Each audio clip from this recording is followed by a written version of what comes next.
Hey, everybody, welcome to another episode of Saturday Morning Marvel Cards.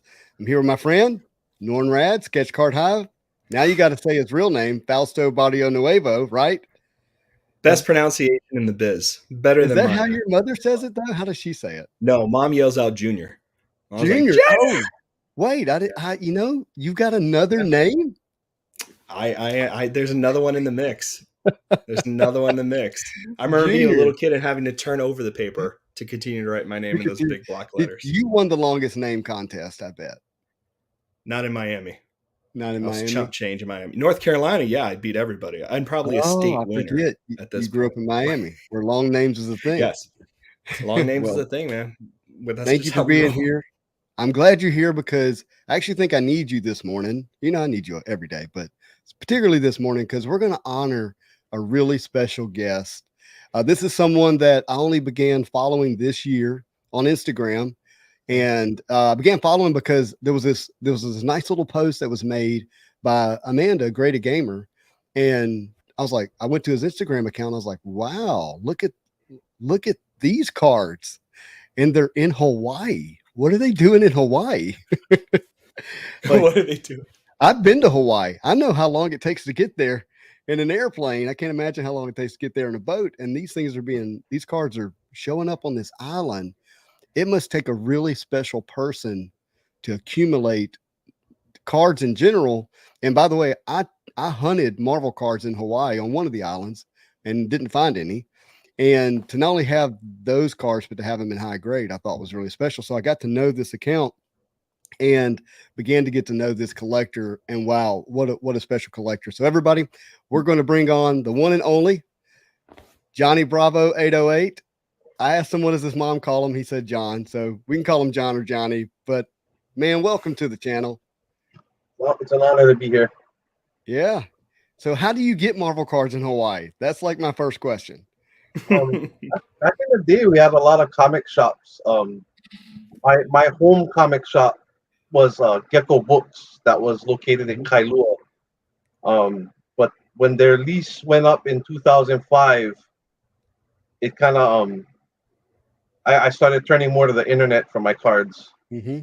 There's still a few card shops on the island, good ones, but I just kind of it's not the same when your home store closes. So Yeah. I just kind of stick with the internet ever since. Every now and then I still go to the shops that's on the island, but um, mostly eBay. Amanda actually got me started with the graded cards. She's helped me with a lot of my collection from early on. Probably I want to say starting around 2006. So it's it's crazy the journey that it's been. Well, 2006. Wow. you know, That's Yeah, amazing. she earns her name, graded gamer. I mean, yeah. she does it. I mean, She does. she's like, yeah, she's the person for graded Marvel cards, without Mhm. a doubt in my mind. Yeah, I mean, I mean, yeah, legacy type of collector. hardcore. Yes. Well, she understands the card. She understands grading. So she began to coach you, and that relationship has a lot to do with why you're on the channel this morning because you began grading Marvel cards at a superior level. Okay, and I say recently been honored. I was looking at your account. You've been honored before, like this. Like you have some what I don't know if they call them like badges, right, or something. Yeah. Is that what PSA calls them? So I think they just call it registry awards, but it's like every year you're at the top of your set, they Mm-hmm. give you a little icon. And I think So after 10 years, I think they give you the belt. And then I don't I don't know what you get after that, but yeah, I think they just call it awards. I don't think they figured it out yet because like how many people have actually won the award 10 years in a row? It's got to be few. So when we're talking about these awards, you began grading 1990 MU Marvel Universe, right? Yes. At a high level, and you now have won that award 10 years in a row as the highest graded set. Is that correct? I believe You know, I think it might be more than 10 because I think they started giving me the awards in 2009, and it's just been every year since. So I So want to that's say I'm on my 13th year, I think. wow. Yeah, So you've held that award, but then you were recently awarded with a new award. Is it the Gold Award? yeah. So that one is they decided to bless me with the non-sport set of the year, which is pretty huge. It's just something that kind of hit me out of left field. I had no idea, and when they gave me the news, I kind of couldn't comprehend it. So it didn't really sink in until like when they actually had the awards, and um, due to like logistics, I couldn't make it out to Jersey. I really wanted to. Mm-hmm. There was a couple things that kind of kept me from being able to get up there. So That's quite the distance. That is for yeah, sure. yeah. So you But now have been recognized as the non-sport set of the year yes, correct. for your 1990 MU. And where can I go here to see that award or to see the set? Um, Or have you been given an award? Like, do you have the award with you? no, so what happened is they said they're gonna mail out the. I guess before they would give you like certificates, Mm-hmm. and after a while, it's like you would have to request it if you wanted it. So the last few years, I haven't been requesting them, but for this big award, um, I think they give you a physical. I'm not sure if it's a trophy or a plaque, but Yeah. they should be mailing it out. The best answer they gave me was sometime this month, maybe. So Wow, Well, that's so cool, man. yeah, so let's dive into this particular set that they're referring to. So they're talking about 9DMU, and I think most of the viewers here are going to know what that is, but they may not. Johnny, do you have any examples there? Because I can show this. This is a 9DMU Spider-Man, just a raw card, not graded. I got the card ready. And here's what's interesting about 1990 MU for those. There we go, Surfer. 1990 MU is in a lot of ways very responsible for the current state of the hobby, because during the COVID season, it was graded 1990 MU that started going up in value a great deal, and that's what really strikes me about this award that you have, because people began selling graded 1990 MU. Let me make you bigger. Ah, you dirty dog. You're going to show that right Holy off the smokes, bat. he went straight to the top.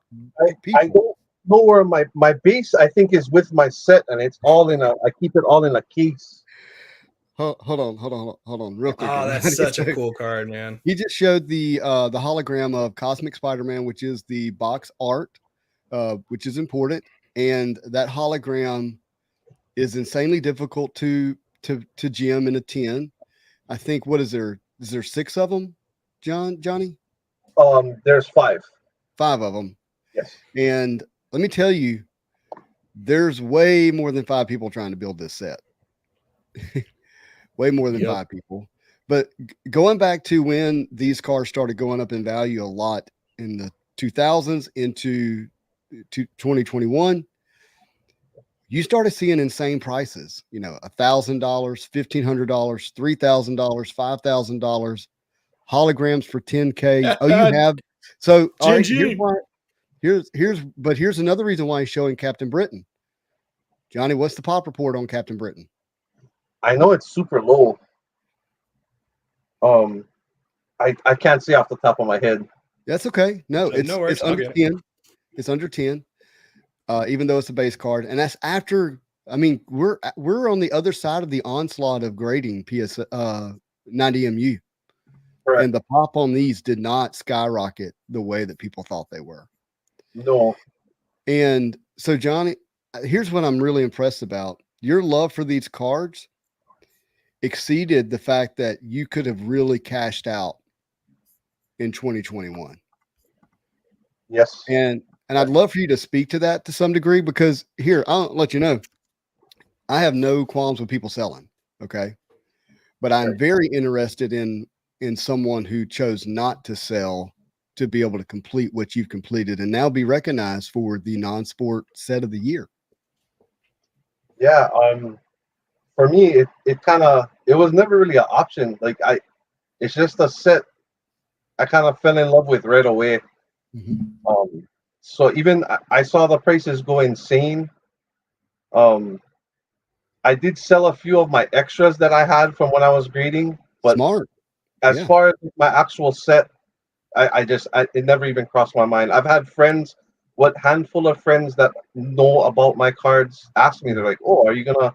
I'm like, "Nah, I can't. It's kind of like part of me, the set." Uh-huh. Can we dive into that a little bit? So, I believe we're all around the same age, late 30s, mid 30s for Sketch. How Sorry. dare you, sir? I'm like 24. What's your problem? Well, you look 43, so. Rude. But anyhow, it's the beard. So you're around in the early 90s. These cards are, there. Why don't you, if whatever you're willing to disclose, but tell us about your journey of becoming aware of these cards and, getting to where you're at now and being recognized as the Marvel non-sport set of the year. Sure. So it actually started before the cards came out. Used to play Nintendo at my buddy Ricky's house. It was a couple houses down the road. They had like a little rec room in their downstairs, so it was basically like a game room. They had like a Sega Master System, Nintendo. We used to go there, play video games, and the older brother had comic books. So what actually grabbed my attention was the brother had a copy of X-Men God Loves, Man Kills. And I started reading that more than playing the games with everybody. So it just kind of grabbed me from the beginning, just the artwork. I've read comics before, like random like Spider-Man, Hulk. My mom would bring me home from 7-Eleven.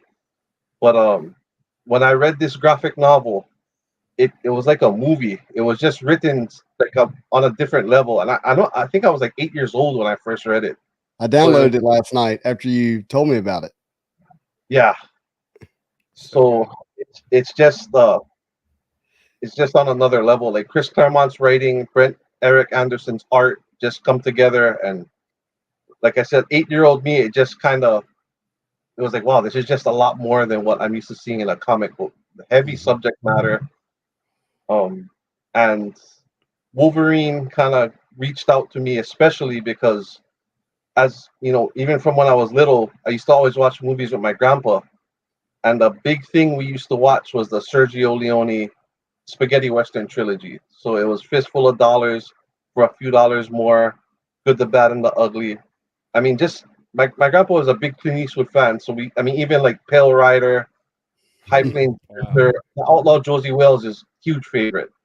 Yeah. But so like when I saw Logan, I was like, he kind of reminded me of Clint Eastwood in that graphic novel, especially. They play him more as like a kind of like a not a background character, but he's not the center of attention like they write him now. Yeah. Well, I just really dug it, and then like another big movie for me and my grandpa that I always think of was his childhood favorite movie, which was the 1941 Wolfman with Lon Chaney Jr. Universal Monsters. And from when I was little, we used to watch that movie, and that was a favorite of ours. So Logan was kind of like Clint Eastwood and the Wolfman rolled into one. And the costume, he was wearing the brown costume. Everything just kind of reached out to me and grabbed me, and I was like, oh, this character is so cool.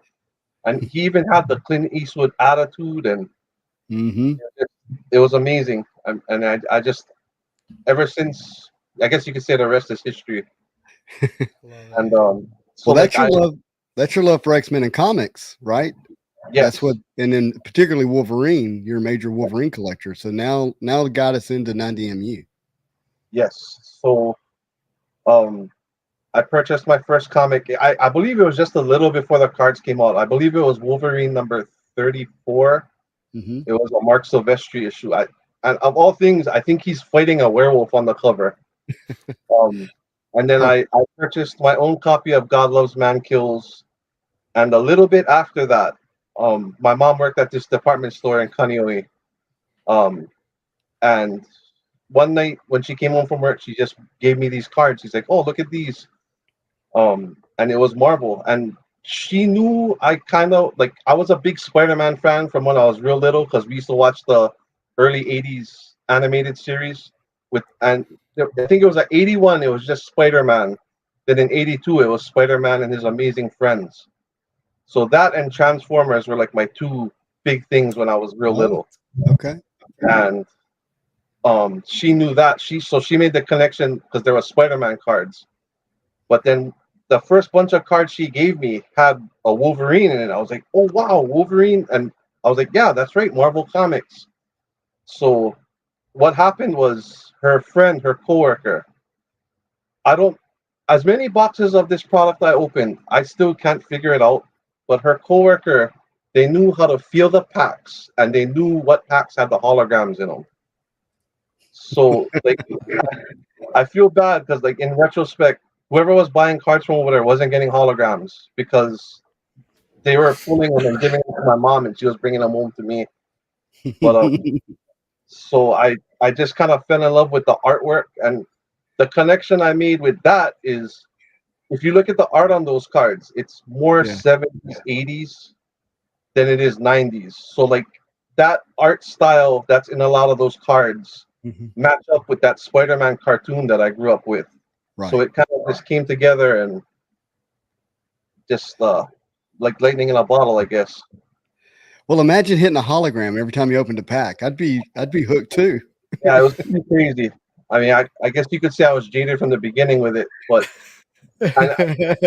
so I don't know if you guys are familiar with it, but like up until Marvel 3, the 92 set, there were certain card stores that wouldn't let you pick the packs because I guess they were afraid people would figure out. But I think once they got to like the second or third series, they weren't. The hologram for 90 is always on the front. So that's why there's so much damage to the holograms, and that's why I still think you're hardly ever gonna see 10s. It's just an anomaly. I've never like I've spoken to so many OGs like yourself, and I've never.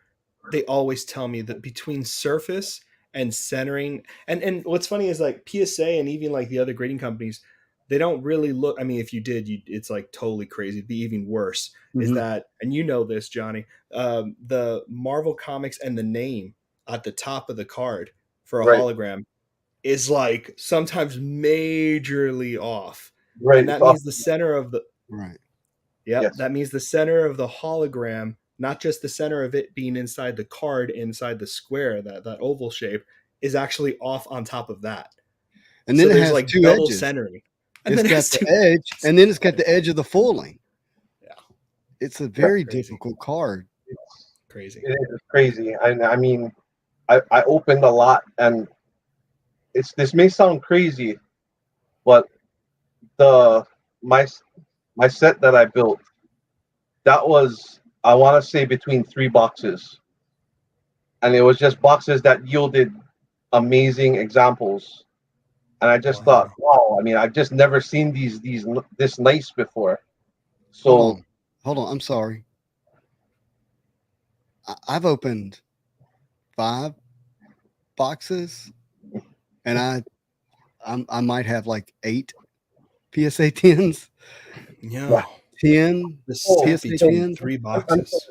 You gemmed. Hold on. You gemmed an entire set, including the hollows. Oh, just the hologram. Okay. Just a hologram set. Oh, I mean, my main set, the 162. I couldn't tell you how many boxes that took, but the holograms. Okay. I'm sorry. The holograms was within like a 3-box break.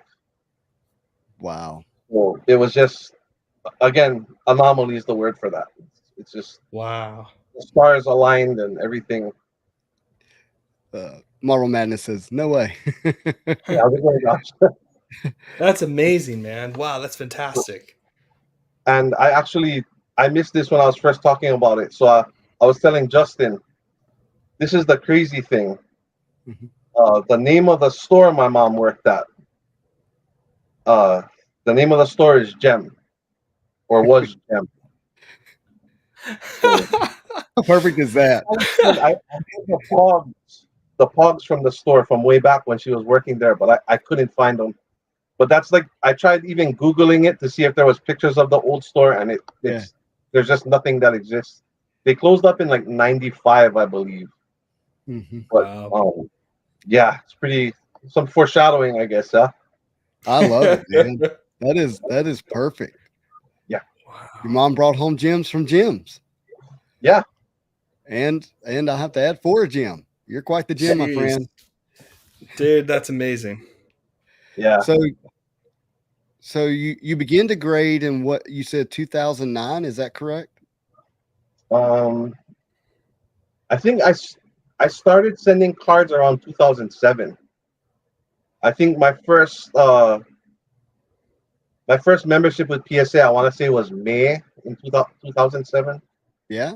And I just sent 6 cards just as like a trial to see, because the one thing I learned from Amanda with the cards I was getting from her is just there can't be anything on the cards. So like any cards that I saw anything, any a little speck or a little chip, I just didn't bother. So I sent a bunch of my Wolverine base, a few holograms, and I got 3 9s and 3 10s on my very first submission. And Oh wow. one of my posts on Instagram has those 3 Wolverines that I got with my first submission, and that's the old label where it's straight Gem Mint 10. Mm-hmm. After a while, they started putting Gem Mint and then the 10 on the bottom of the label. Wow. So yeah, it was pretty cool. And then what even got me, I guess that kind of lit the fire, I guess, to kind of think, because all I was really in it for, I just wanted the 3 Wolverine cards in 10. And actually, Amanda helped me get those before I sent my cards out. So I had those already. So these are multiples. But Wow. I kind of started thinking like maybe I should try get the set in 10. I mean, it's just a long-term goal. Mm-hmm.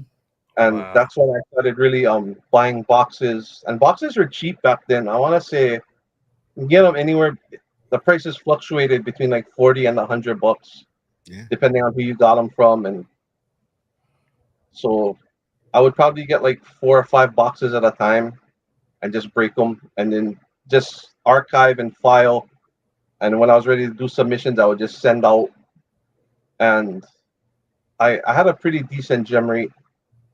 The set took me about 2007. So I finished the set in 2011, so about 4 years. Okay, so when you say finish the set, are you talking about just the base cards and not the hollows, or are you including the hollows? Yeah, the base cards, because the hollows I did in between all that. The hollows I got within 2 submissions. I got all 5 and 10, so I was real lucky. Insanely lucky. I mean, so you completed this set of the year. What year did you fully complete everything? 2011. Wow. And 11 years ago? Amanda got me the last card because there was one card I just couldn't get centered. That was the High Evolutionary. I've heard about this card.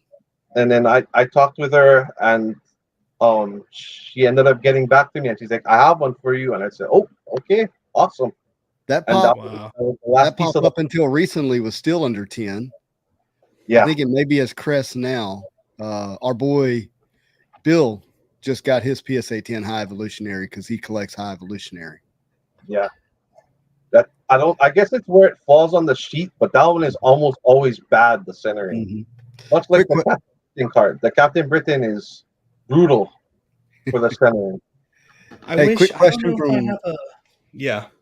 from Bryce. Bryce says, question for Johnny, do you grade anything other than 9DMU?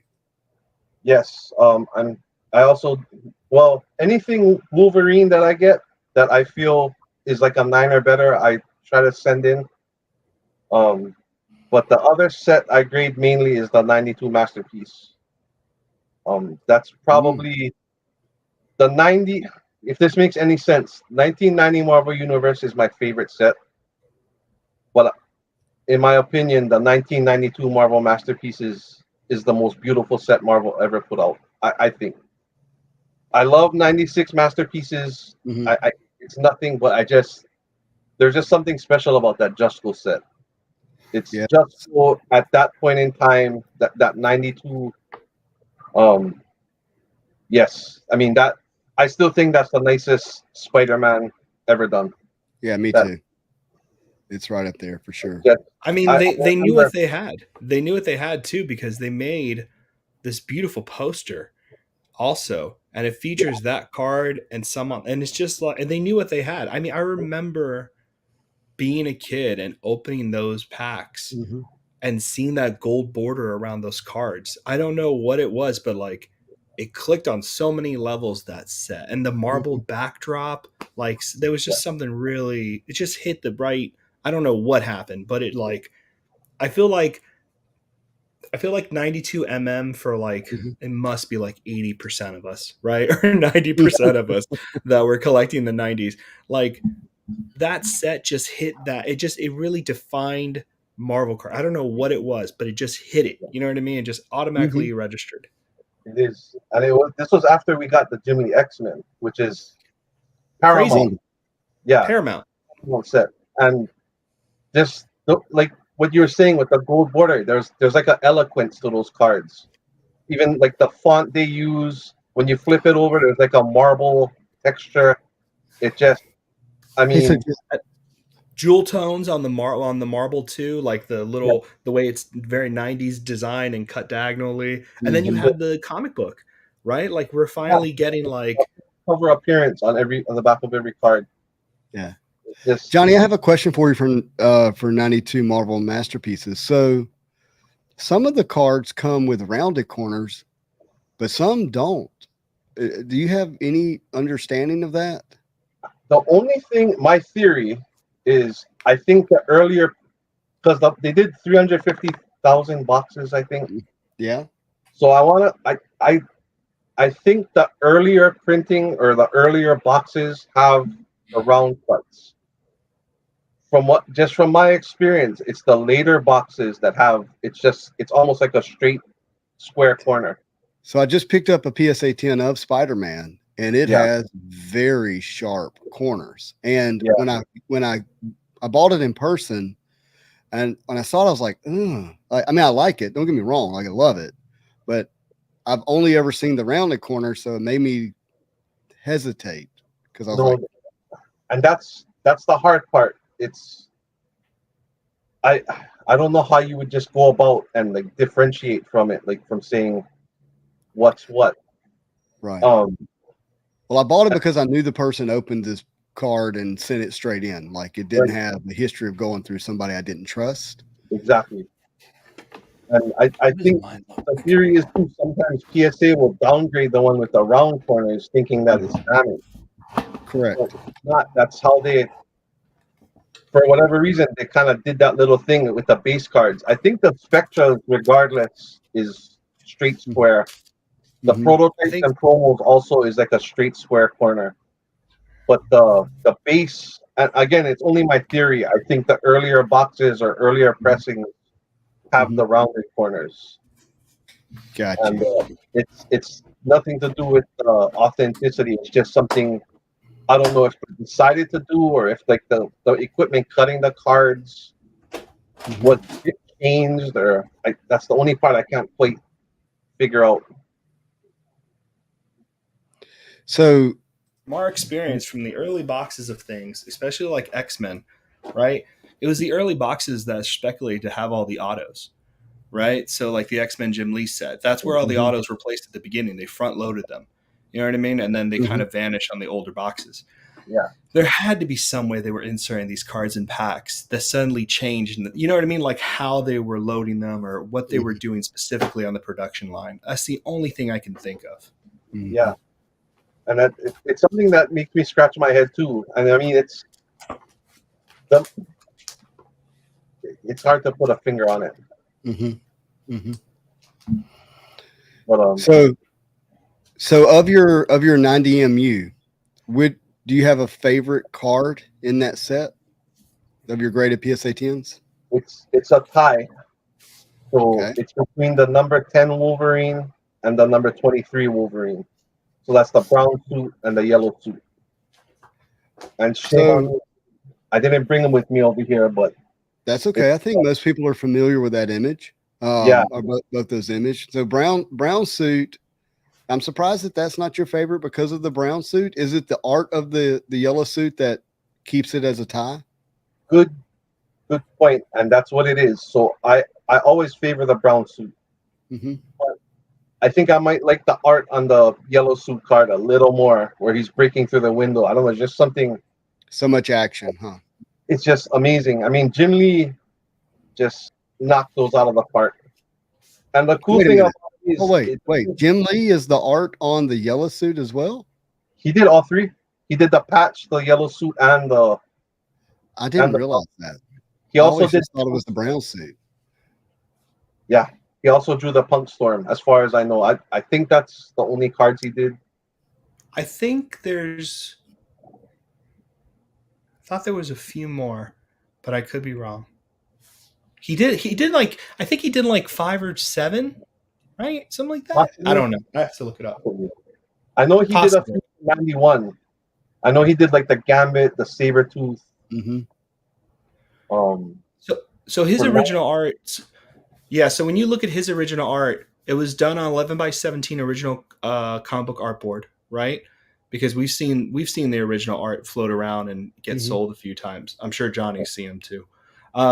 There's always 2 on there, right? It's never like 3. It's always 2. I believe so. Yeah. I think that's right. So, quick question here. What is the major difference between the cardboard box and the 10 box version of the 90 MU set? It's a great question. Marvel Masterpiece. So 92 Marvel Masterpiece.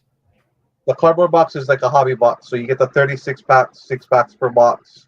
Mm-hmm. So you're going to pull whatever with that. With the tin set, you just get one full set of cards. You get your 5 Battle Spectras and the 6 Lost Ladies cards. Mm-hmm. So those are cards that weren't made with the pack pulled sets. It was especially for the tin sets. So I want to say it was Scarlet Witch, Jubilee, Deathbird, Feral, Typhoid Mary. Typhoid Mary. Yes. Mm-hmm. Did you see that those all just ended on auction on eBay through Probstein as PSA 10s? Oh boy. Yeah. Every one of them. What's that? But they went for a pretty penny, yeah. Actually, they didn't. Actually, Really? I don't think people understood what was happening. Right. I think they mostly sold for under $500 each. Wow. I'm surprised. Yeah. Mm-hmm. I put bids on a couple of them, and I was like, "What are you doing, Justin? Just because you know what this is doesn't mean you need to buy it. Stop." So I think I put $300 on a few of them. Like the Scarlet Witch is just beautiful. Yeah. And I kind of would like to just own that. I think I put $300 on it, and it went above that, something like that. And the Jubilee is cool. Yeah. I think it sold for the most. That's funny. I like Deathbird. Yeah, the Deathbird one is nice too. So if I can find it. If I could pick one, I would probably pick that Scarlet Witch though, because it has like a Transylvanian feel to it. There's like that castle in the background with the full moon, and you can almost feel like the organ music playing already. It's like, oh man, it's just right. Yeah, no, you're right, 100%. No, it's very classic. Mm-hmm. It feels like a cover from like the creepy comics back in the day, or like, you know what I mean? It's a Frazetta style almost, even though it's Jusko, but it has like a touch of Frazetta to it. Yes. 100%. Well, you know, it's funny. I always wonder why people don't like, oh God, Amanda was just helping me. I just got this card back. And it's the promo in a 9. Go. Nice. I don't know why. I feel like people are missing out, man. The promos are. Sorry, show me that again. The promo? Sorry, I was looking something up. Oh, yeah. You're good. Nice. Yeah. And those are very tough. So a 9 is solid for that. Solid. Yeah. And that's, of course, with. Those are just wedged into magazines most of the time. I want to say the Hulk was polybagged with whatever it came out with. But I remember when I got my Wolverine back in 92, like they literally had it just wedged inside of this magazine. I bought so when everything got started getting crazy, I bought 2 copies of the comic book price guide where this comes from and just kept them sealed. It looks There you so go. good, man. Yeah. That's it. That's the Scarlet Witch. That's what's up. Well, The Typhoid Mary's good too, man. so Look at that here's a Scarlet sale Witch. of Typhoid Mary. Yeah, it's really good for I like $5.22 Typho. Canadian, but it's not bringing up the Probstein sale. That's what I'm looking for. I mean, that just happened, so it should come up top. Maybe there's something wrong. Or Maybe eBay so. something with them. It's weird how eBay works like that sometimes. Yeah, you can't find, even though there were big auctions, sometimes it just doesn't show up. No. It's so weird. I'm gonna look one more place. Keep chatting. I'm just getting Are you getting close to completing the 92 set, Johnny? Yes. So I actually completed the Spectre set. Are you serious? Yeah. That happened just a couple months ago. Wow. So Amanda Do you have 2 of the SpiderMan versus Venom? No, I don't. I only have one. That one I submitted myself. I want to say back in 2013. Yeah. And then, so Amanda helped me get my Wolverine Sabretooth. And that's actually what got me started. And again, I got this idea. I'm like, well, why don't I get them all in 10? Right. So that the Battle Spectras, the population don't reflect it, but I had a harder time getting the Spectras than the 90 MU holograms. And again, I kind of think I was blessed when I got those boxes to get me the ones that I submitted. Mm-hmm. And so, like for the Battle Specters, the foiling on it is so delicate. It's like, I guess when PSA is so harsh on surface, so like any little thing, it usually knocks you down to an 8 right away. So what happened was Amanda helped me get the Wolverine Sabretooth. And then I think I submitted my Surfer Thanos, SpiderMan Venom. And then I bought the Cap versus Red Skull a little bit before the craze. Yeah. And then of all things, I was having such a hard time getting that Hulk versus Thing. Really? Of all things, because I'm still searching. I have almost a full set of 96 masterpieces that I bought from it was like a little hole in the wall comic shop I found, and I only ended up discovering it from going into this comic shop. Mm-hmm. So I actually collected those cards. Like it was around 1998. It was like when I was a junior in high school. So I found this comic shop and they had like a full display box of this 96 masterpieces. And I was like, what is this? And then they kind of explained to me, like, yeah, this, because my local comic shop never got 96 masterpieces. I think a lot of places didn't. A lot of places did. I don't know why people talk about 96 being everywhere. I just don't think that was the case. I never hear that from anybody. No, and it would be one thing like if they heard of it and they said something, but like as far as I know, I don't think they even knew that stuff came out. Or maybe I mean, I'm sure the comic shop owner knew, but it didn't even come up in our conversations because we'd always talk when I go over there, and usually he would say like if something new is coming out. Like he told me about the Flair Ultra Wolverine, which I bought a little of, but I didn't buy those till like I was an adult, like later on, more of. I got a few packs, but those kind of came and went real quick too. Like they didn't have it for an extended period of time, like most sets, and so it's kind of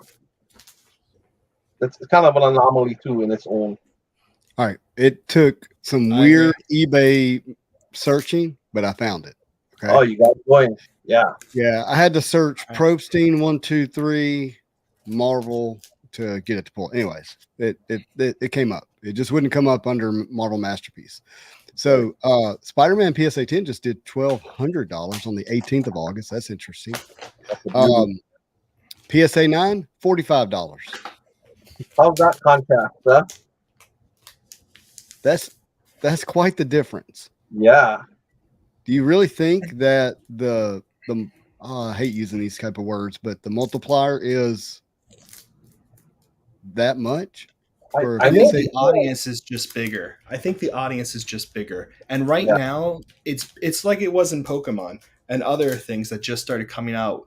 Like, and this is a great segue. And I've been wanting to ask you this, Johnny, because I don't think a lot of people understand this. Even myself, like, a lot of people saw me struggling collecting Surfer because man, I started seriously collecting Surfer like 2015 or like where I started getting on eBay and becoming social, because otherwise I just had my little collection. But I Right. eventually had to find things that you can't find things of in like really high grade. You know what I mean? Right. And kind of refining the collection. But nobody was grading Marvel cards. Mhm. Like nobody. And Johnny, I don't know if you know this or Amanda told you or if you were lurking around social to see this, but people would like literally get pissed off if you mentioned grading Marvel cards. That's all. That's the vibe I always got from I people. I didn't know that. And like I guess I was kind of in my little bubble too, because for a while it kind of felt like it was just me and Amanda doing it. Like, and it was her from the beginning. And she really got me started because again, she helped me with a lot of my earlier cards, a lot of my Wolverines, and throughout my collecting. But it kind of felt like it was almost just us because you would never see new Marvel cards on eBay. So that's why is like at first I kind of just started with 90 MU and then I kind of started branching out because that Just Go Wolverine, that's another one of my all-time favorite cards. I mean, I remember my comic shop. I think you were saying, Lauren, the poster. If I'm not mistaken, it was like the Spider-Man was the main picture, and there was like the Wolverine. Correct me if Surfer. I'm wrong. The Wolverine Surfer. Was it Red Skull or Cap? Oh, I, might have been I, Cap and Red Skull, I and have there it were in the four.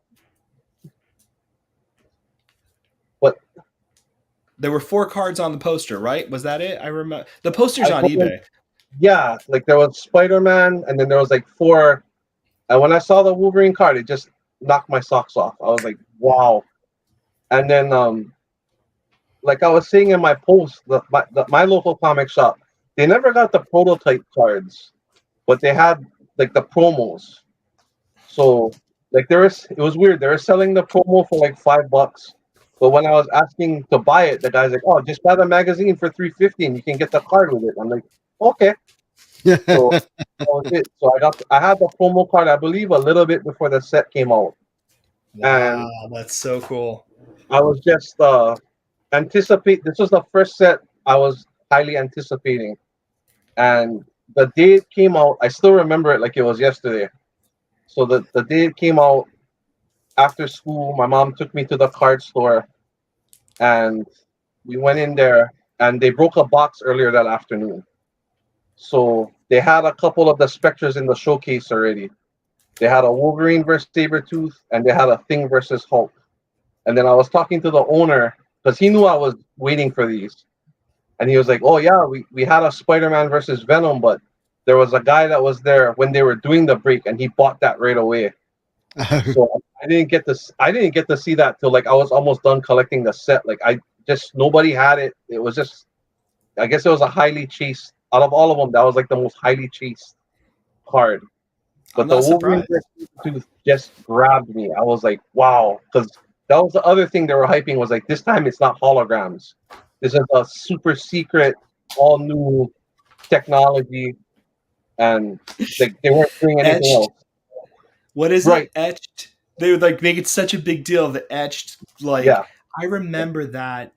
Well, that's why that's why you eventually get the metal set in '95, and it Right. has it all on every card because they were trying to bring back one of the most desirable inserts, which was the etch, whatever. There's something with a D. I forget how they call it, but yeah, Yeah. yeah. Yeah. That's right. Dyna Etch. Because I know in the '93 they did the X-Men 2099 and they called that Dyna Etches. That's So right. yeah, Yeah, yeah, and they yeah, yeah, almost have yeah. And they did it. They did it for 93 mm, and they did it for the X-Men 2009, right? 2099. yes. That's right. That's it. hey, And Johnny, I'd like to ask you about a few of these cards and why you think they are finishing where they're finishing. So, all right, let's get back up here. The Spider-Man versus yeah. Venom finished at $2,550. And these are Yeah. all recent August 18th. They're at August 18th auction. But Wow. look at Iron Man here, $81 as a PSA 10.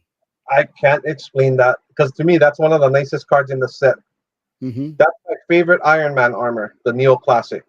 Yeah. And I just always thought that was one of the nicest Iron Man cards. You're gonna hear me say that a lot for the '92 Masterpiece set. The Iron Man is just rock solid, and I don't. I want to say I saw even a Magneto end kind of low, and the Magneto is stunning too. So I think it's just down to the right two people fighting for it, Mm-hmm. and it's just blowing certain cards up. Like that Yeah. Spider-Man Venom Spectra, that thing went sky high, but that's the crown holder out of the set right there. That's the what? Say that again. To me, that's like the crown holder. That's the one everybody Gotcha. wants. This is Even back the in 92. Cosmic Spider-Man hollow. Yeah. so to speak. Yeah, you could say that. Yes. Like me personally, I'm biased. I'm of course gonna love the Wolverine Sabretooth the most, but even back in '92, that was just a card you didn't see. Like any comic shop that had some in their showcase, they never had that card. Right. And I lucked into one, and it was a long time after the set came out, but that was actually the first time I got to see it. Somebody had one in the showcase, and luckily I had enough to get it, and I got mine. So look at this. Wonder Man finishes at 270, but the Lost Ladies Jubilee finishes at 309. What do you think about that? Like you said, I think it's just down to people not knowing. Maybe I think also too, like people that are missing cards for their sets.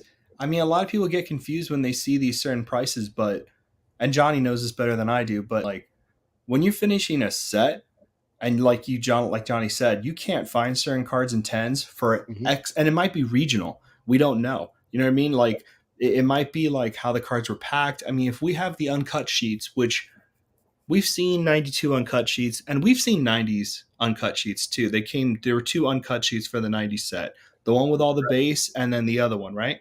With all the verses and Spider-Man Presents. So it also that's it. It just depends where it is on the sheet sometimes when it comes to the quality of the card and like how it's going to get hit by the printer or packed or shuffled or any of that off-centering kind of issues. But I think it comes down to people making the sets, honestly. Yeah, it's set builder, definitely. So Marvel Johnny, Marvel people are like set builders, man.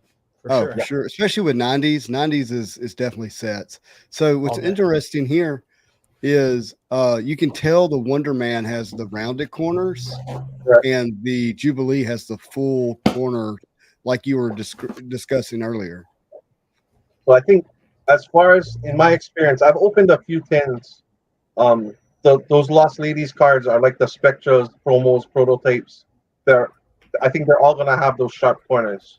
I don't think they have rounded. I don't think. I think tins came out a little bit later, and especially how they're saran wrapped. I think they're all sharp corners. In '93, I believe, because I think those Lost Ladies cards, even though it says 92 Marvel Masterpieces, when you flip the card over, it has 93 on the bottom.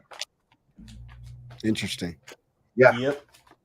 So the 9.5 BGS 9.5 Spider-Man for Masterpieces only did 118 compared to 1200 for the PSA.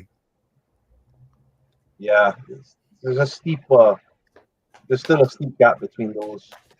So here, okay, I didn't realize this. So here, Venom goes for 710. Farrell of the Lost Ladies goes for 1138. That must be the lowest pop on the Lost Ladies. Probably, because even that Venom is low pop, I believe. That red does not always. That red always has problems because like it's so easy to see surface damage when it's like those bright colors. And it's just like comic books, like Manu was talking about, you know, all black covers, yellow covers, things like that. You can just see any cracking in the color. I just found I just had a miracle moment. I was like, do I have a rounded corner Silver Surfer? And luckily I do. Okay. So I was sweating there for a moment. Let's get you. Oh, you were looking for one. I got you for your set. Yeah, I was making sure because I forgot if I put one off to the side. All right, so Mole Man goes for $97. Bargain. Thor goes for $430. I'm only pointing out the PSA 10s. Hulk goes for $623. Yeah. And by the way, these all ended at about the same time. So that does put pressure on the cards because you kind of have to pick your poison of which one you're going to put your money into. But Right. Wolverine goes for $810. A Jubilee and a PSA 9 goes for $27. That just feels like a steal, but it is. Because there's so little between the 10 and 9. uh-huh. But then Thanos again, I mean, goes for 108 as a PSA 10. wow. But Punisher goes for 623. And Punisher's gone right now. Punisher's a banned character on top of that. I don't know, man. Like, I feel people ask me, like, what are the sets that you think are going to get graded the most? Mhm. I just feel like it's always like hardcore 90s Marvel collectors. I think it's always like 90 MU, 92 MM, and then 96 MM for like high price stuff. Like those three sets jump out. And it's weird too because I love the X-Men Jim Lee set, which I think is an amazing set to have as a full 10. I think that's super, underrated. And I think the other thing that's underrated is the Fleer Ultra series from the 90s. That has some of the best collection of art out there. And those PSA 10s are like, in some way, like being slept on. And they're beautiful. They're gorgeous art. The 94 Ultra X-Men, I would say that was probably my most anticipated set when it came out. I remember us being so excited. My buddy I used to collect with, Victor, when I think we were in intermediate when that set came out. We just couldn't wait. And I mean, we just helped each other put our sets together. And it was just a fun, it was just, I guess, like the right time and like the excitement of Fleer taking over the cards. Because like I knew Fleer from like the high-end sports cards, which I didn't really collect, but I always saw it like in the showcases, like the basketball cards, and they were so nice. And it's like, here's this X-Men set now, but it's Marvel Masterpiece quality, and it was just a knockout. Sick. And Totally agree. So good. It was just, they just did that set right. They really did. It's funny when the X-Men, when the buybacks came out for the 2018 Flair Ultra X-Men set, man, I ran and found that Lilandra because Lilandra, I just ran like a chicken without a head for that card because it's Julie Bell. It's a beautiful card. I remember being excited, and I was hoping Julie did the Wolverine for that set because I knew her work from the 93 Masterpieces, and I was thinking, I know on the promo sheet, I think there's a Storm that she did. And I was thinking, oh man, what if she did the Wolverine? And then when I finally pulled the Wolverine, it was the Glenn Fabry, but I loved it just as much because he just looks super savage in that card. It's just, there's just this kind of abrasive rawness to it. And like the way he paints the claws, like the adamantium is dark. You hardly ever see that. Like, it looks like a super hard metal. It's hard to explain, but if you see the card, it's, and then that, like you, I chased the Wolverine immediately because, and I know the 95 is, I think they only did 20 because the 95 they did 20 and the 94 they did 50, but I wanted the 94 for my buyback, so that's the one I chased. And that's a great one, man. Yeah. So I was a great one. Happy to grab that one. So I've just, but now it's just gone through the roof. All those buyback cards are just, forget it. Yeah. Yeah, I actually want the number to 20 from 95. I actually really like that Wolverine a lot. That DeVries, I mean, that DeVries art is insane, and he's kind of like jumping between the Sentinels. It's just, and you get the perspective of his claws. I mean, I love that card too, but I think there's just that little bit of nostalgia I got for the 94 and the experience of collecting that. I think that's why I kind of lean more toward the 94. But hey, so I got some. Sorry, go ahead. Oh, sorry. I remember when we finished our sets.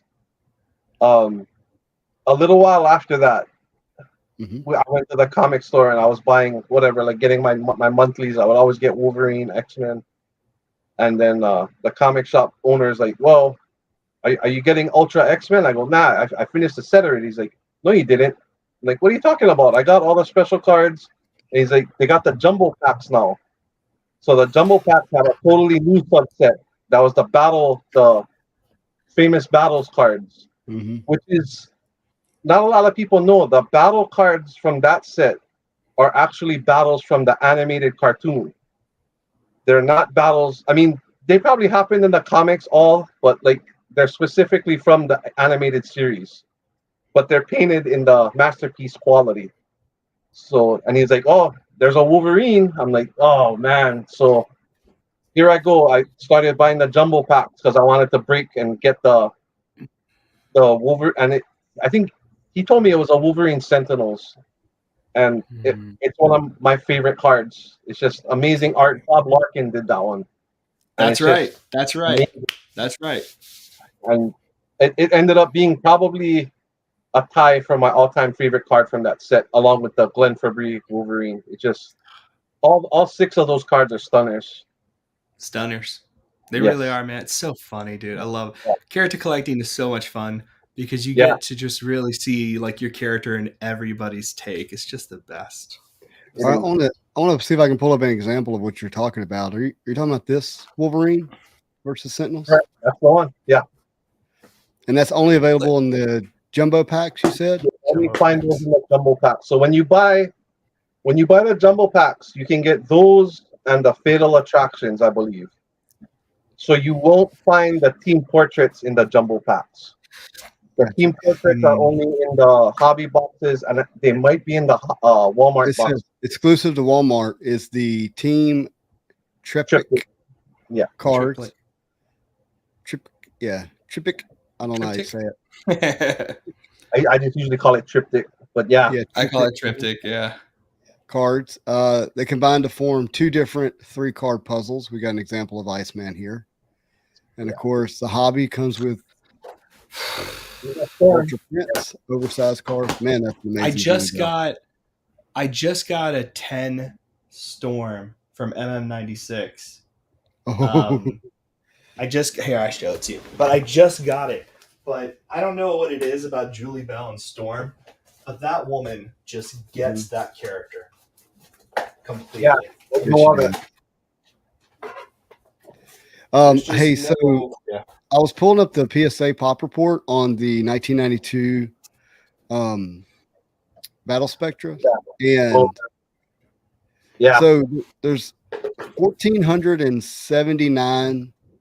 Well, it's actually it's a little over 1,500 total graded, but the pop on the PSA 10s is 65. So let's see what that gem rate is. 65 into, let's call it 1,500. What's that? So good. That looks so good. I mean, doesn't the PSA label just hold on. Well, because the red is a beautiful match. It's gorgeous. I apologize for the lighting though, but this no. I'm thankful to see the card. It actually adds to the myth. It's like, so sick. Such a good card. So 4% gem rate on the Battle Spectras, and the lowest gemmed card is Captain America versus Red Skull. There's only 7 of those. Yeah, which is odd. Now, a lot of it must have to do with the amount of them graded. But if you look at Silver Surfer versus Thanos, 270 of those have been graded with 14 gems, where 238 of Cap and Red Skull has been graded with only 7 gems. The next lowest is going to be Spider-Man versus Venom. There's only 12, and 340 of those have been gemmed. So over 100 more, but only 5 more total gems. You know, the numbers are weird because people forget a few really key things, I think, when it comes to like, he's got it. He's got one of the 7. Look at you. Sitting right there on call. That's awesome, dude. You know what's funny too? Like with the grading thing.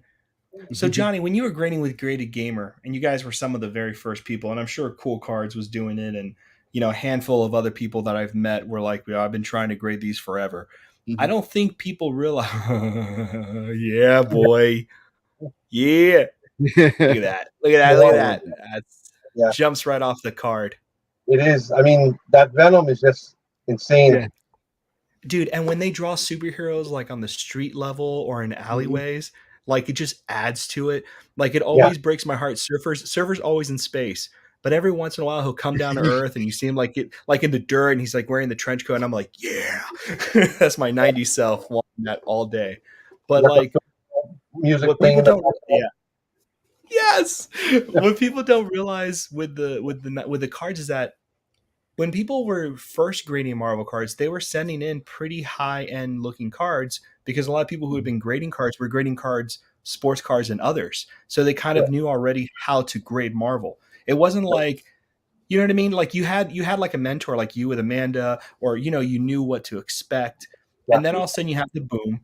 Everybody just sends in whatever they have in their basements, attics, things they loved as kids because they're like, well, this has to be fine. It's out of a binder.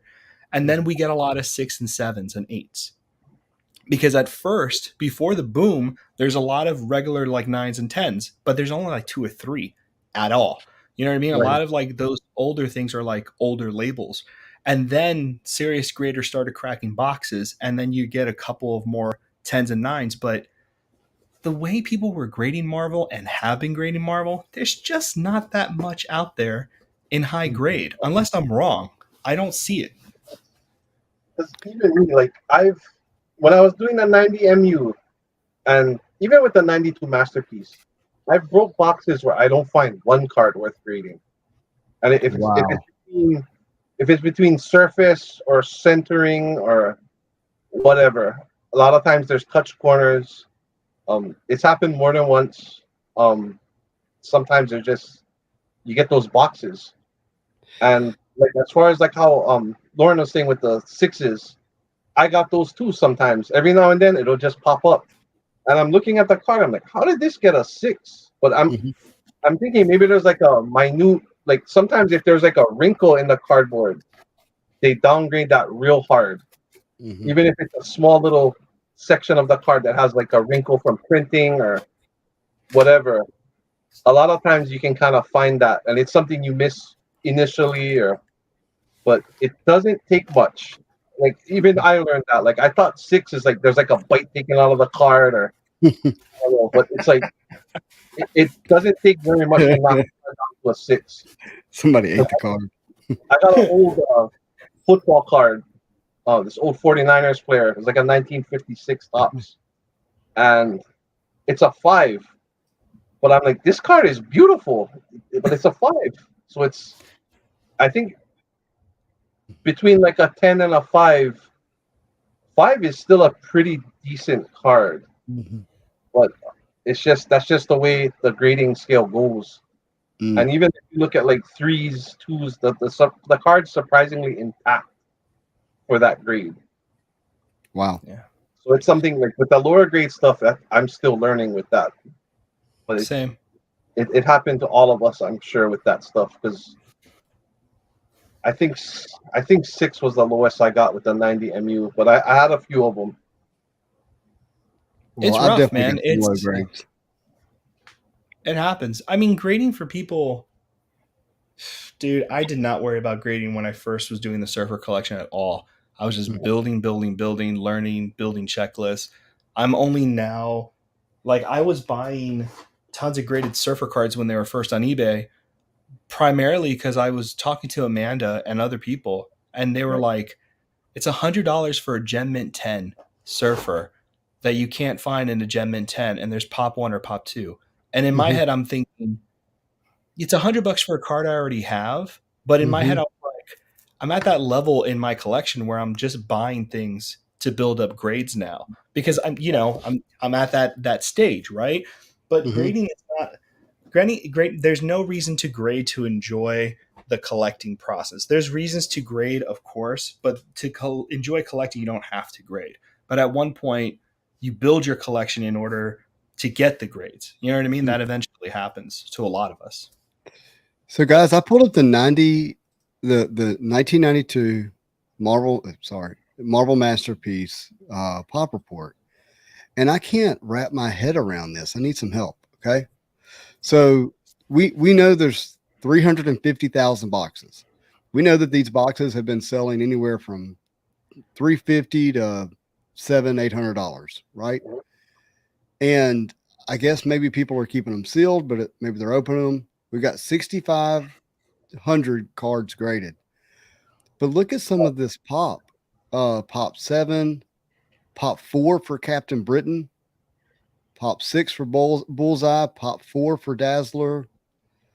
But we even have, I think I saw a pop 2. Let's see if I can get to it. Pop 5 for Mandarin, pop 6 for Megan, pop 6 for Mephisto, pop 7 for Psylocke. That's kind of a shocker. Pop 2 for Nomad, pop 3 for Shadowcat. And That's I'm looking at these low too. pops, and I know that Johnny has most of them. So it's really pop 4 for Strong Guy, pop 3 for Weapon Omega, pop 4 for Tombstone, and pop 3 for a very difficult checklist. John, you just think that it would be more than that by now. Well, my theory with this is the boxes, the longer these sit, the more you're gonna have bricking. Mm-hmm. And I recently broke a few boxes because before the crease, I did like one big push to try to get whatever cards I could because I had a bunch of boxes sitting around, and the bricking is insane. And I try to get my boxes from like all over the place just to see like if like the climate has anything to do with it, or climate control or temperature, but I just think a lot of times it's just time doing it already. Because when you look at the 92 masterpiece, and I think any card done like any premium set, Fleer Ultra 94, 95 masterpieces, 93, 94. There's almost like a clear coat for a car shot over it.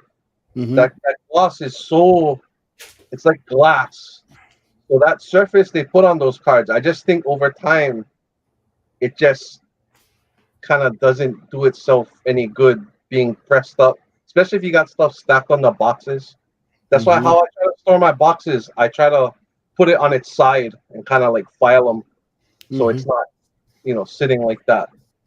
But I kept one sealed box, and I'm probably just gonna keep it as a relic.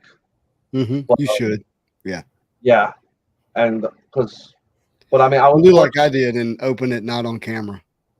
Yeah. Well, even up to like 98, right? I mean, I have like a box of Silver Age that I cracked. This was brick to hell. You remember? This was awful. Yeah. This was hard. Oh. Like the sketch was fine, and the autograph was fine. So that's lucky. And there's only 10,000 boxes of these. But like, I was surprised. I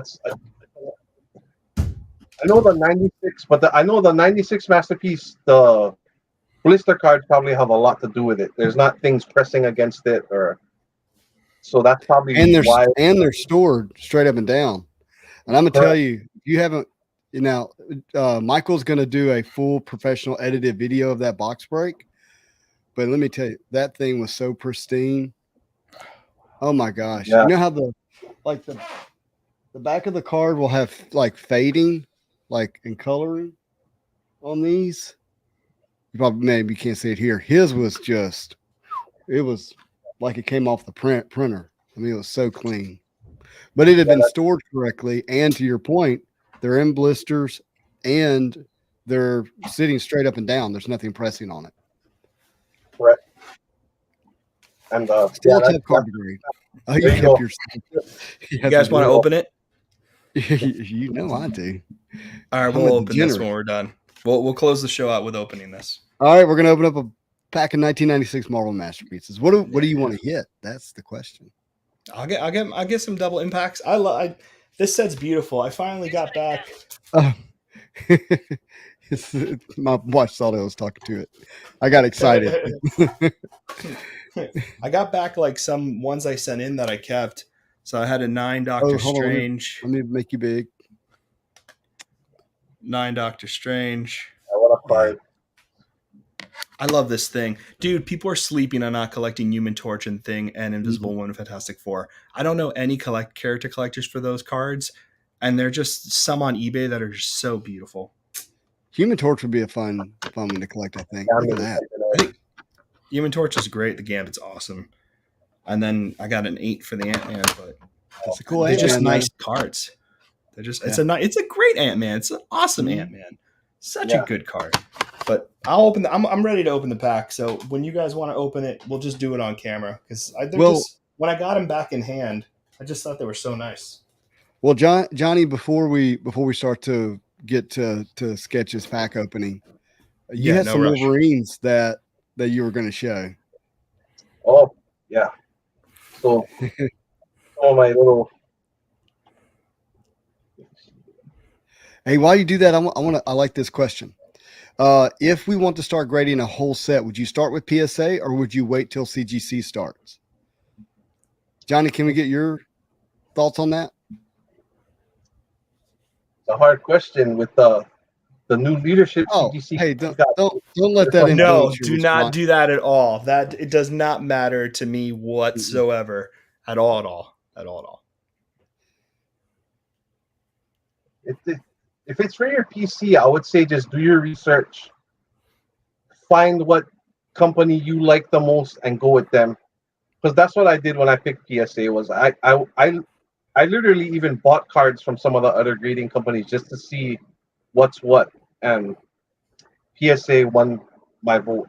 I mean, I started with PSA anyway, but when I really got like into grading and trying to build a set, I would say just do your research and find what company you like the most and stick with that. 100%. Yeah. I mean, if you're looking to build it and sell, probably PSA. But if you're doing it 100%. For your own, yeah. You can't argue certain things. Like, and you know, I don't know if I'm not supposed to say things, but I don't care. The truth is, like, man, you see certain cards on PSA and they sell. You know what I mean? At a 10, and people are. Here's the trick too of it, right? Like, I personally, the way I'm doing it is I just go into it thinking, what is the end result of this slab? You know what I mean? Is this like display purposes? Is this authentication? Is just protection? Or is this, resell? Right? And you have to do your research, man. You have to do your research. And there's going to be such a grace period before like CGC card sale that there's no reason to like, if you're trying to turn money and you're trying to just get a set and you need the money for something important in your life or whatever you want, you got to look at prices on eBay, man. You can't ignore those things. Yeah. If you're thinking about grading with CGC to sell, it's a total spec. Like it's a total spec. Know. We don't know. I think it's important. Or SGC, other grading companies, just VGS, everything, everywhere. Really, it's not just the two. Like honestly, I'm trying to think of something to compare it to, but it really is just personal preference, man. It's your personal look. It's extra money. It's extra money you're throwing into your hobby. Like at the end of the day, yes, you can talk about returns, you can talk about protection and all that stuff, but it's even more money you're adding to your card, to your hobby. You know what I mean? Yeah. That has to Yeah. So I'm thinking through this. I've been thinking through it all year. I might have had the advantage of knowing that the CGC thing was happening.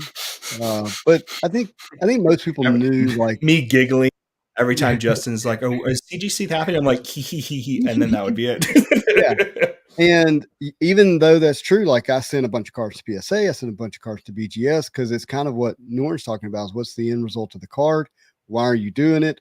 What do you think the card's going to actually grade the best in? Because they don't actually all grade the same. And so you're thinking through that some.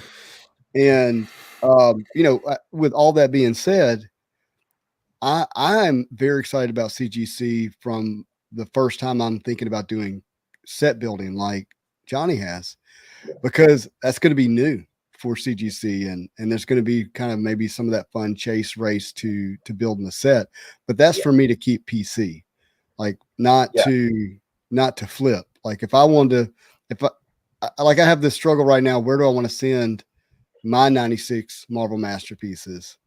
And part of me is like, I kind of think I want to do that through CGC, There's already people building and chasing and racing that, for that set, and they're expensive because of it. And maybe it can be cheaper to build it through CGC, and I can just have it for my own collection. I mean, that's something to think about, right? Like, and not to promote, I'm going to take the CGC and PS8 language completely out of it and just put graded cards. Because Nice. I don't want you guys to think I'm biased, because I'm really not.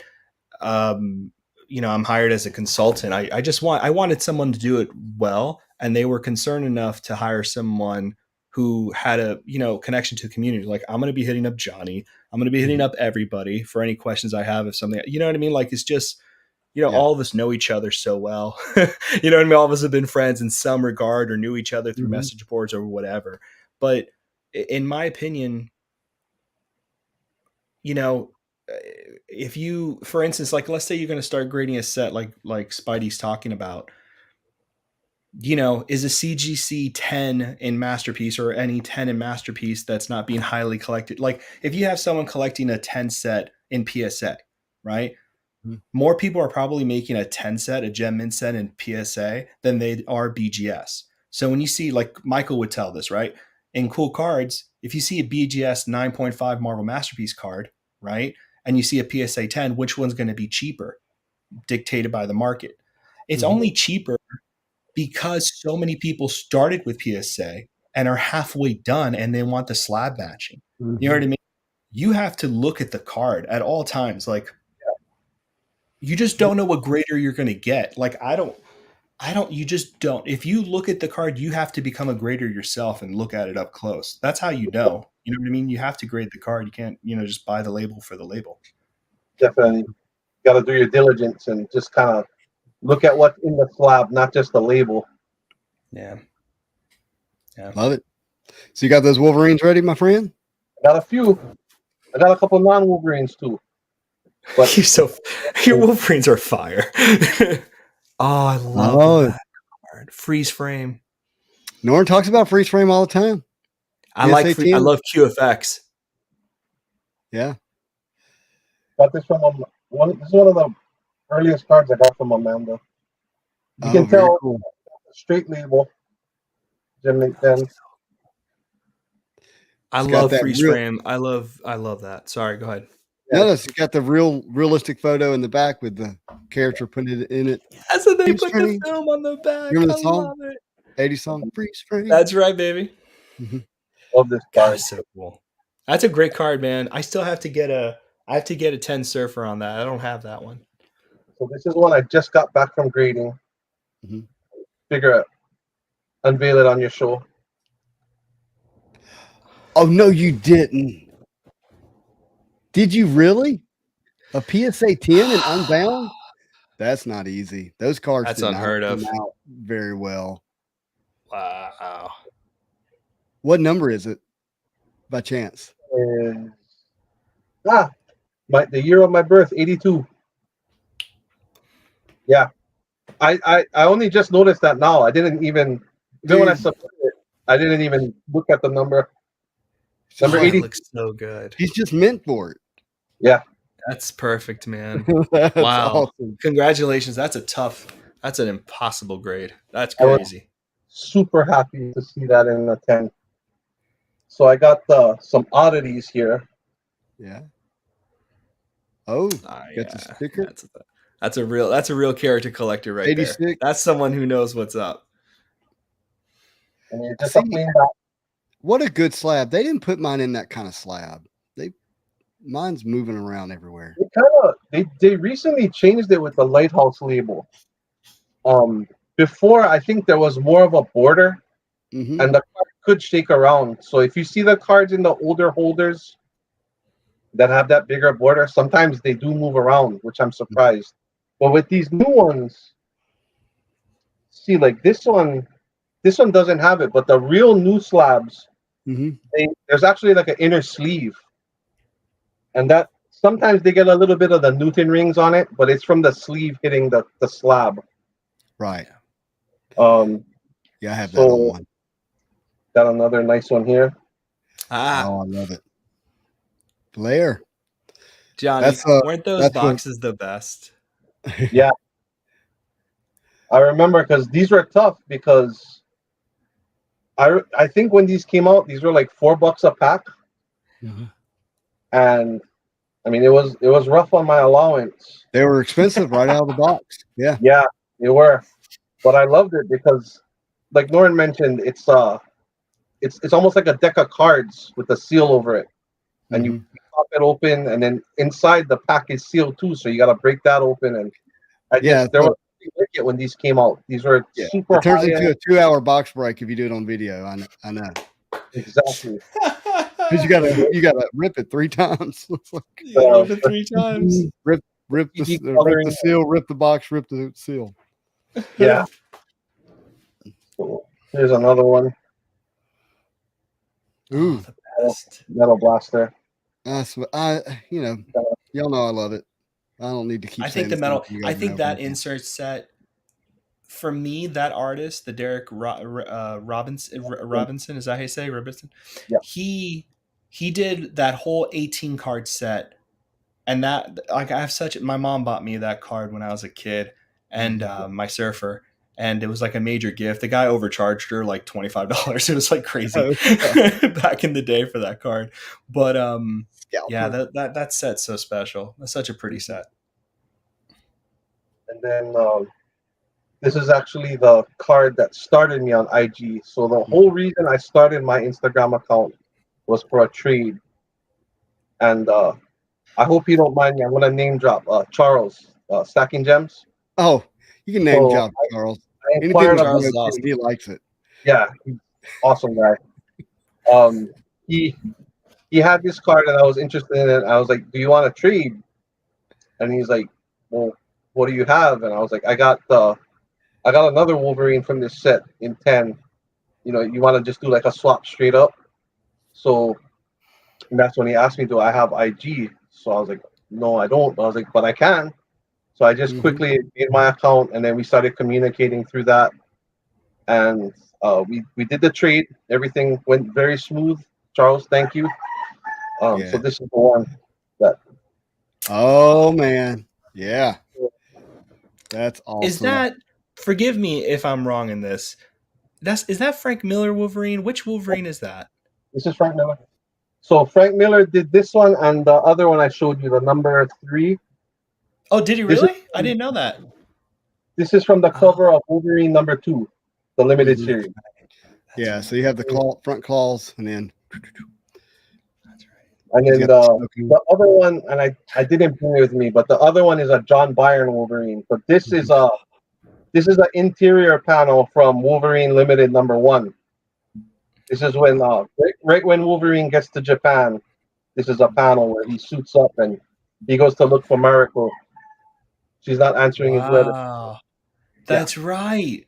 Damn, Johnny, good job. Yeah. Shit. Rockstar. That's awesome, man. Totally forgot that. I was actually going to show off some sketch cards, but I wanted to show you guys slabs. This is something I don't show very often. But I know you guys know I have the Wolverine, but oh, dude, the hologram Magneto from Jim Lee. That is such a good piece. In my opinion, I think this is probably like the nicest Magneto card ever. Yeah, but I want to see the card not as a holo too. Like I want that as a card too. Oh, you want that as a card? I love it. Yes, I want both. Why isn't this a base too? Right? Yeah. Should be. That'd be sick. Then I'm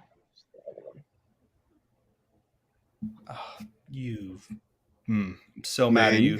That's like the best Gambit card. Actually, you know what's my favorite Gambit card? Johnny, I want to know your opinion.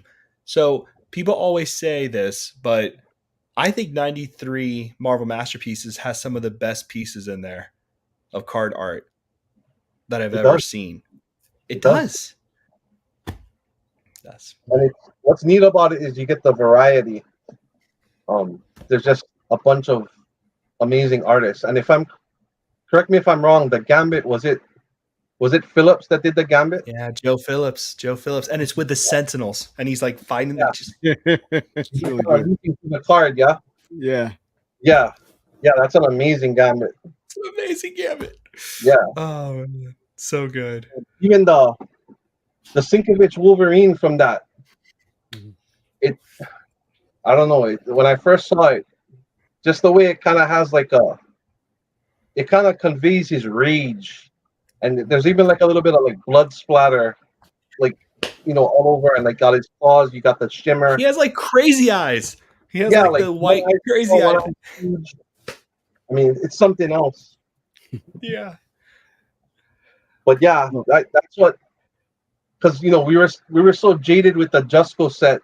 Everything was Jusco. But when the '93 set came out, here's all these other new amazing artists. So and then that was when I first saw the Julie Bell art on the Surfer. I think she did the Iron Man, the Psylocke.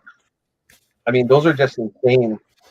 And then you got it from Phillips. I think he did the. Did he do the Rogue too?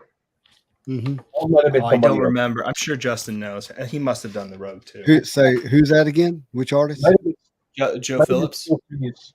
Hmm. Because Phillips might have did the Rogue for '94 Fleer. Now that I think about it, Yeah. You might be right. I don't remember the Rogue very vividly. I'm sure I Norton, would you if I ready? saw it. What are we doing? Did, What am I doing? Joe Phillips did 94 Flare. I mean, 94 Flare Ultra. Yeah, he did a few pieces in there. You ready, bud? Are we ready to open it? doing me or Joe? Yeah. Okay. Yeah. Johnny, got I just to, want to say before I open this, and I'm only doing this because of Johnny, because I want people to see like a pack, because I think I have to admit this, Johnny. You started putting cards on your Instagram, and I messaged you and I was like, bro. Because I was like, bro, you're putting up like straight fire. Like it was crazy Wolverines. I was like, damn. It's amazing, man. All right, so what I'm doing is I'm just opening this. I took a little razor blade, letting air into the pack a little bit, trying not to pull up the paper so I can keep the backing nice, because he's a pro. I'm one of those crazy people. But nah, paper's coming up. Did you see Michael open his first pack? He just ripped it. I'm like, what are you doing? Michael's a beast. He did that, and I was like, all right, this guy knows what He he's doing. manhandles the cards too, but he's so comfortable with being around the card. He doesn't. I don't know how to say it, but I am not that way. I think it's like watching a doctor handle a baby for the first time. I'm like, what are you doing, my child? Flipping them around, doing all like, but they're just so used to it, yeah. So I kept it nice. So that'll go in the binder. I'll keep that guy. Johnny, do you do sell sheets too and boxes? Do you keep those things? I don't. I do try to look at sell sheets, but I haven't kept boxes or packs, which makes no sense. But yeah, it's insane. Okay. Yeah. Hey, look at this little shout out to Marvel Online. If anybody's a fan. Wow. They were ahead of the curve.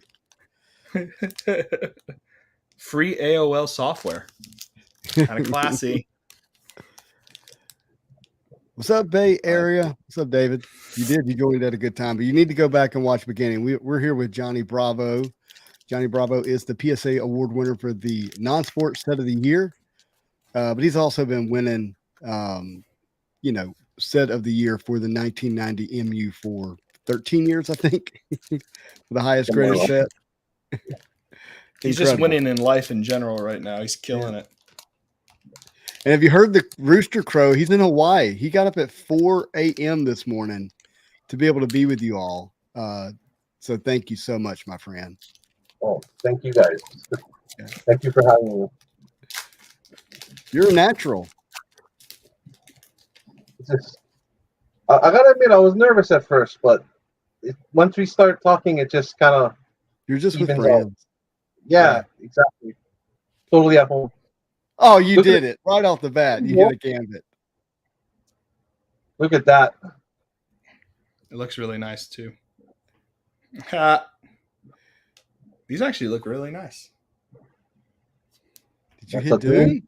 Oh, wow. Yeah. Okay. If your next card is Psylocke, I'm gonna lose it. I see Giant Man's on the back, so that's already been ruined, but there's him. Yeah, there's Giant Man.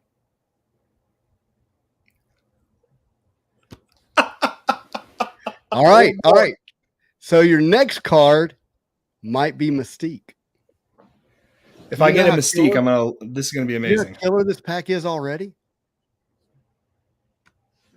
The pack's loaded, like the Psylocke and Okay. the All right. But that I've seen that combo now. Gambit, Doom, Psylocke.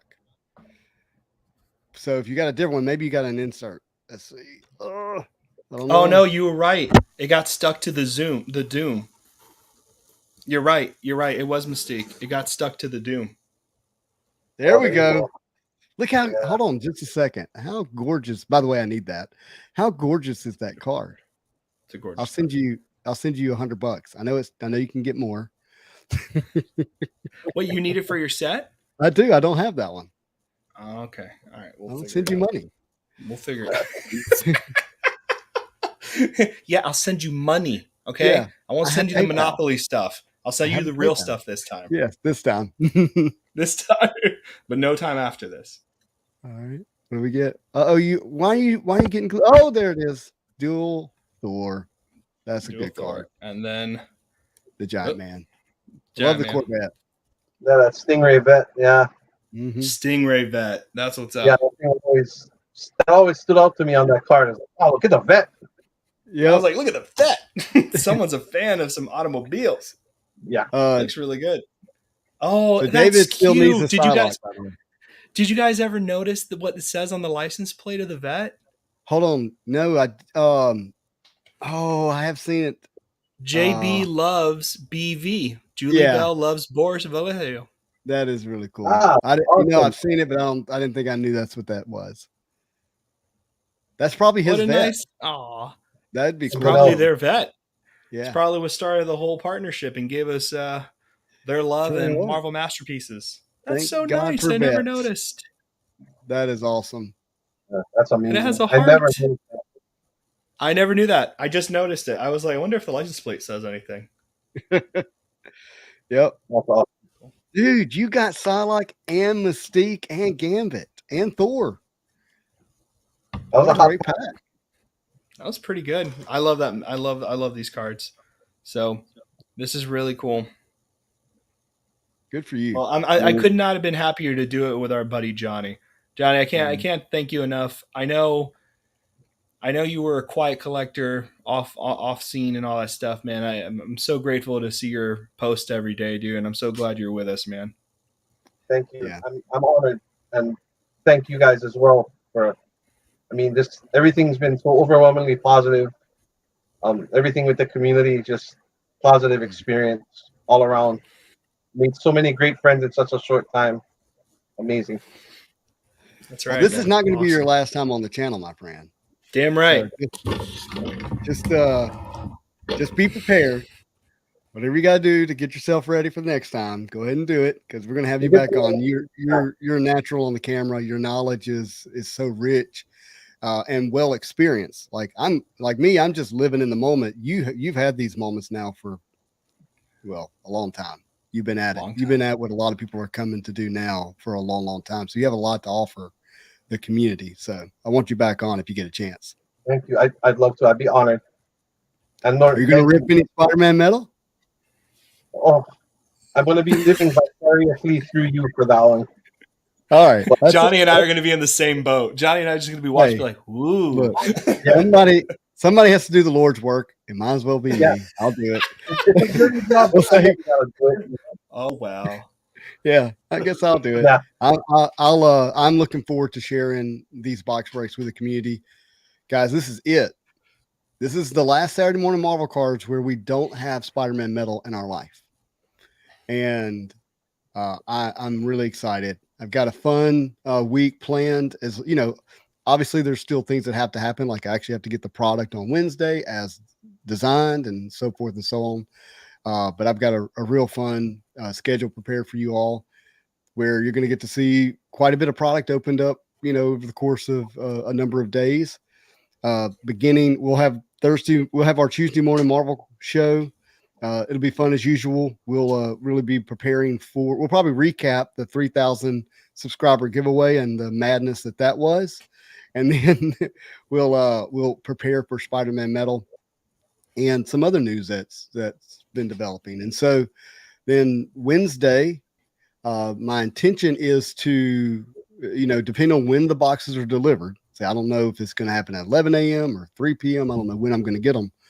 But I plan to open one box as a review, get that up on the channel. And then that evening, me and Sketch are going to open up a box together live. And I'll get that time and schedule worked out for everyone.